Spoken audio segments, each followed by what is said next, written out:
Okay, I've got a lovely simple drawing of an apple today. I thought I'd show you a little bit of how I approach still life. So I've got 3 colours here as well.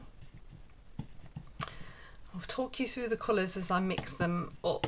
The first thing that I'm going to do is wet the paper, because I like to underpaint when I do a still life. I like to get a bit of atmosphere on the paper.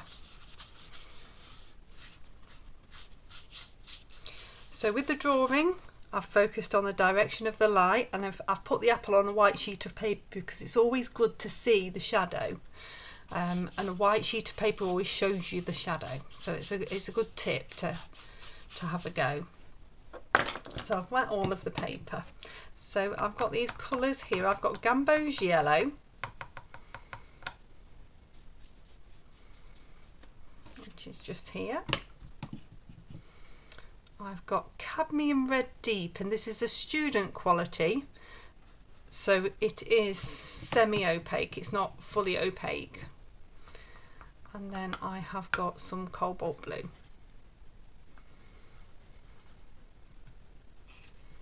So those 3 colours I'm going to work with. First thing I'm going to do is come on with a little bit of the Gamboge yellow.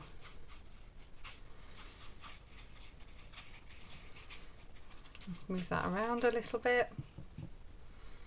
A little bit of the cadmium red. I don't want you to just paint the apple. I want you to paint the background as well. This is going to give it a little bit of atmosphere, which it needs. And then I'm going to dip into the cobalt blue. So you want these to be quite diluted.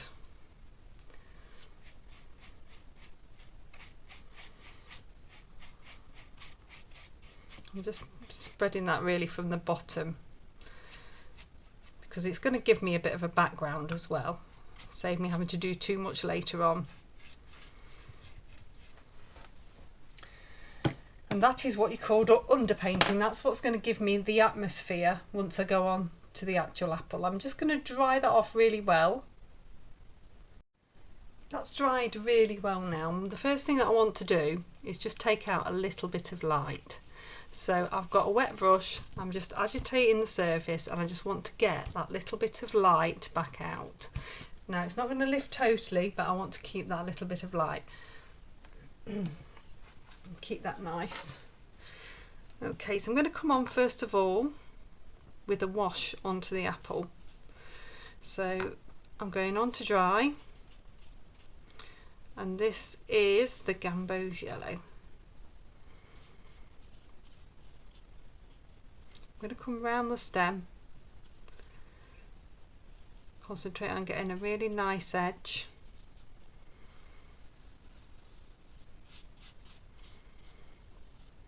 I need that little bit of light that I've purposely left there. I'm going to dab into the cadmium red. Now I didn't rinse my brush in between. Just going to start to bring on a little bit of that. It just means that it's diluted that colour a little bit more orange for this stage, which is what I want. Where it's darkest red, I want you to dab on first. Then you can move over to the other side. You can use a bit of kitchen towel to dab some off, or you can go to a smaller brush. So I'm just going to start to create the curve, and I'm following the curve of the apple.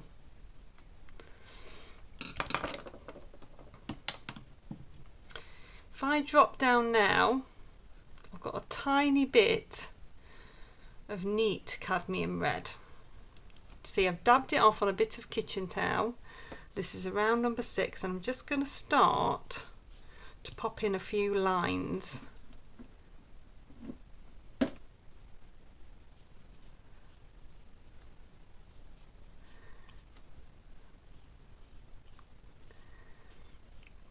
Just to get an indication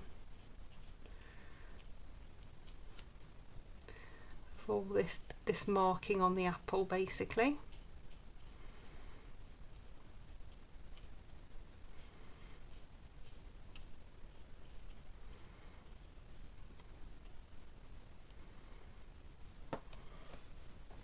If with a little bit of the red I go into a little bit of the blue, so I've dabbed into both.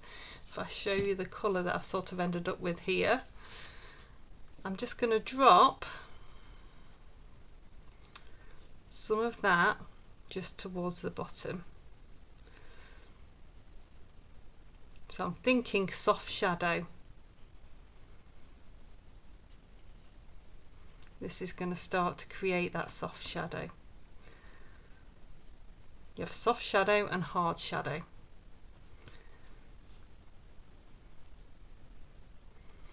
Now I'm going to dry that really well.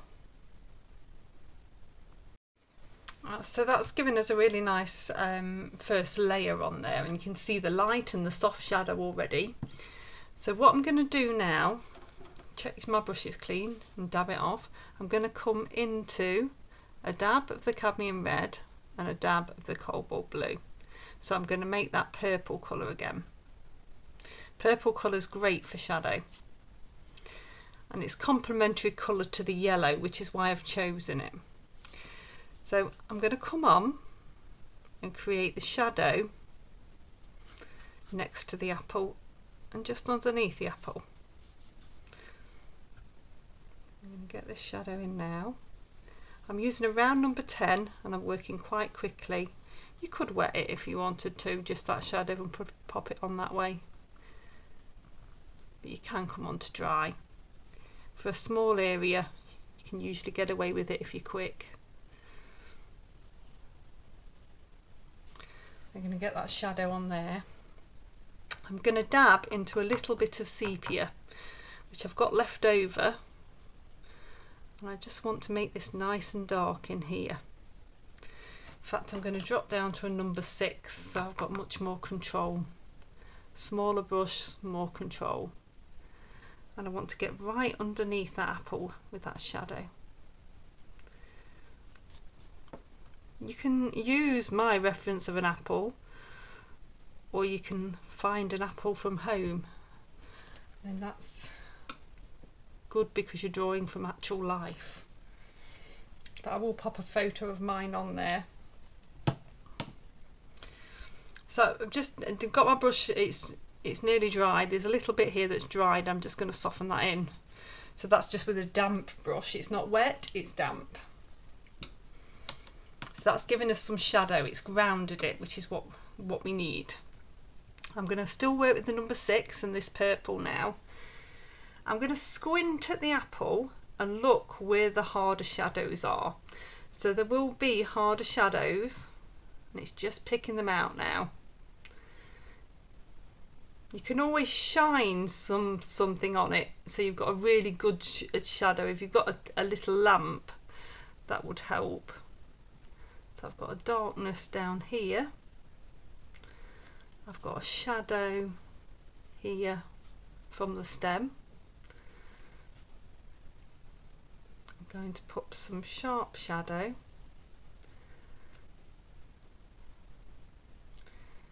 around this side from here. So this is where they sort of start to blend, but the shadow and the apple will be separated again when I do my final layer. This is all about shadow now, and you can be quite bold with it. I mean, this is quite bold, and when we come over with the glaze it will just work. There's a little bit of shadow there,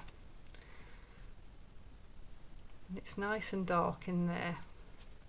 Now this looks darker than the rest of it, it's just got a lot more fluid in, so if I just take some of that off, then it won't look darker. Then I'm just going to grab a little bit of that sepia again and just dot that in, just in that centre, just so that makes that nice and dark.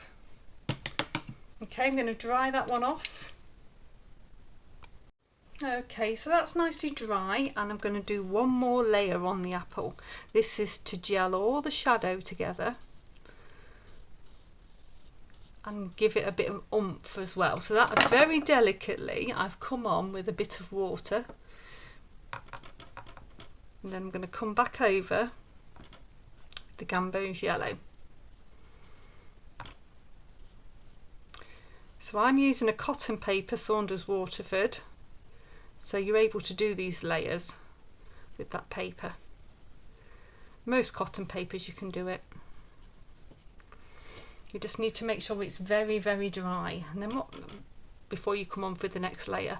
What happens is it starts to give it a bit of oomph. It's like a glaze, it's a double layer. And I'm going to come in with a bit of the red. And because we're using transparent and semi-opaque, you will still see that shadow underneath.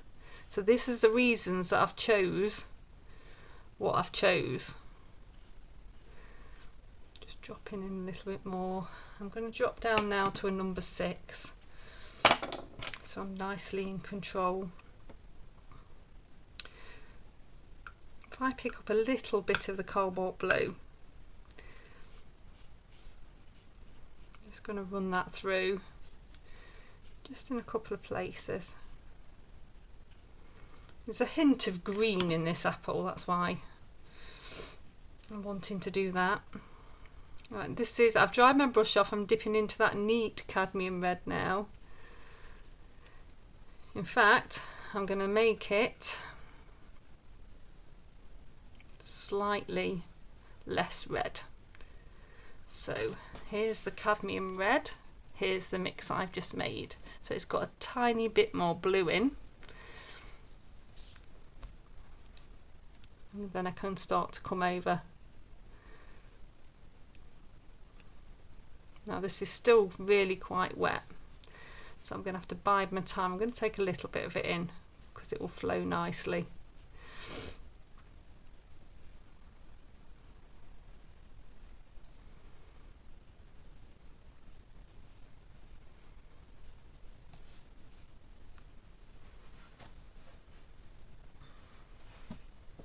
Oops, sorry, just kicked the tripod then. I'm just with a damp brush taking some of this off the edge. I've gone far too wet. Happens to the best of us.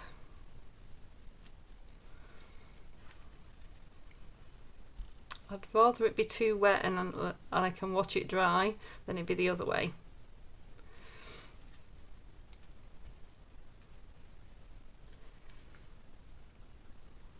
And coming in with a little bit more of that red mix. Get that down here,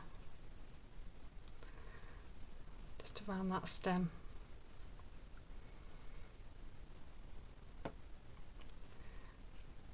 And then you want a few sharper lines, just to give that little bit of detail.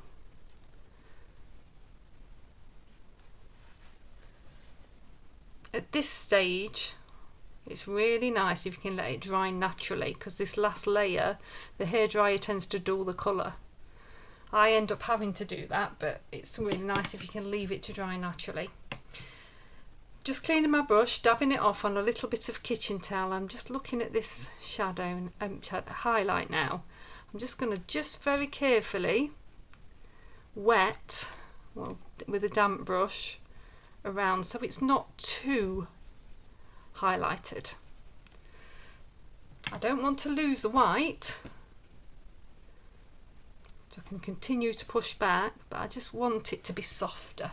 It's softer now, look, because I've wet it, but you've just got to keep an eye on it with a damp, nearly dry brush and keep taking it back. But that's a much nicer highlight. So I'll let that dry and I'll just do a couple of tweaks to finish off at the end. Okay, so that's nicely dry now, and it's just a couple of tiny tweaks really. So it's pretty good colour match, even if I do say so myself. I'm going to come in, because the top of the stem is dark, so I'm going to pop that in dark, and then I'm going to run my brush down that side. So this is just the sepia. I've cleaned my brush off so it's damp, and I'm just going to then wet that stem,